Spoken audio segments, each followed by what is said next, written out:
Hello, welcome to the course of IPv6. So today we are going to discuss about the routing in IPv6. So in this chapter we will discuss about the MDT, that is Multicast Distribution Tree, and we will discuss about the type of MDT, and then we will discuss about the PMI. So these are the protocols in routing. So let's start with the first, that is what is MDT.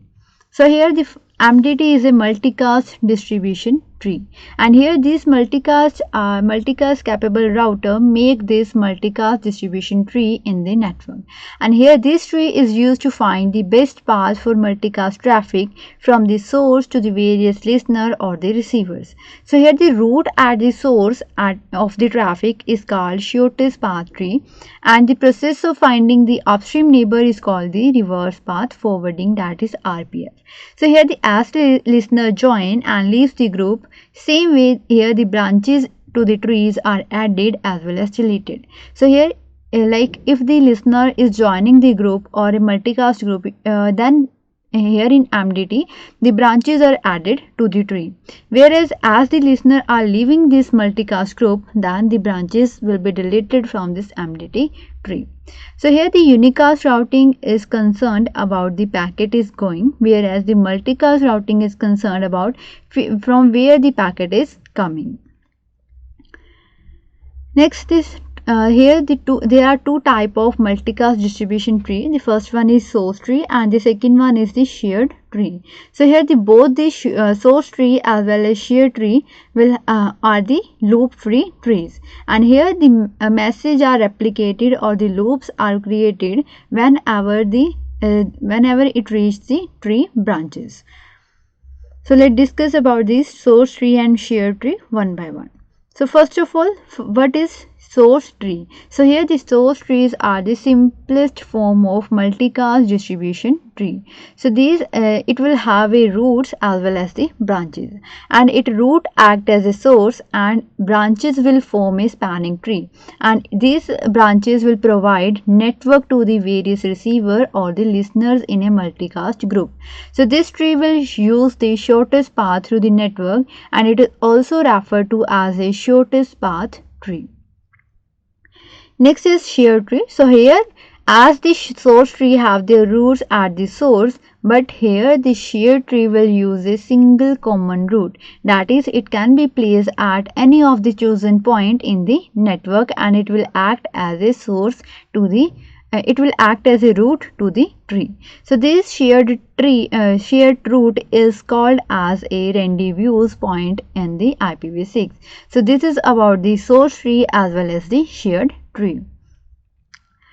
So there is a difference between the source tree and the shared tree. So here the advantages of source tree is that it will create a optimal path between the source and the receiver. So this will result in minimum amount of network delay for forwarding the multicast traffic in the network.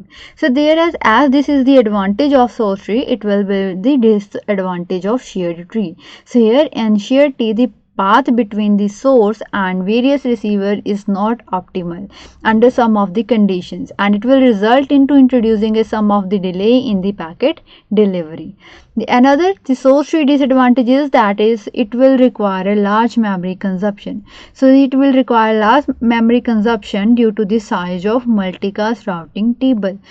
As this is the disadvantage of source tree, it will be advantage of shared tree. So here it will require low memory requirement due to the minimum amount of state in each router.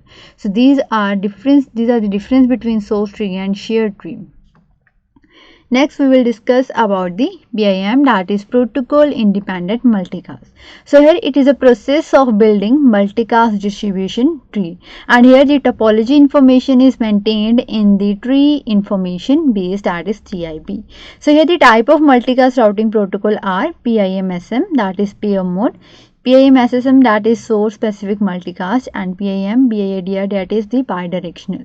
So here let's discuss about the first, that is protocol independent multicast pair mode. So here it is used when multiple source devices transmit to a same multicast group. So here what happens is multiple source device, there are the multiple source devices in the network, and they will transmit a same data to a same multicast group, and here is the example of this is like video conferencing. So here the next is PIM SSM, that is the protocol independent multicast, source specific multicast. So here it is a subset of PIMSM and it is used when single source will transmit a data to a multiple group. So here we are using a single source and it will transmit a data to a multiple group. And here the example is like the content delivery such as the video and the audios. And the last one is PIM Bi-Directional. So this is used when all member of the groups can be act as a source as well as a receiver or a listener. So here the devices that are present in a multicast group, they will act as a source and they can also act as a listener in the network. So this is all about routing in IPv6. Thank you.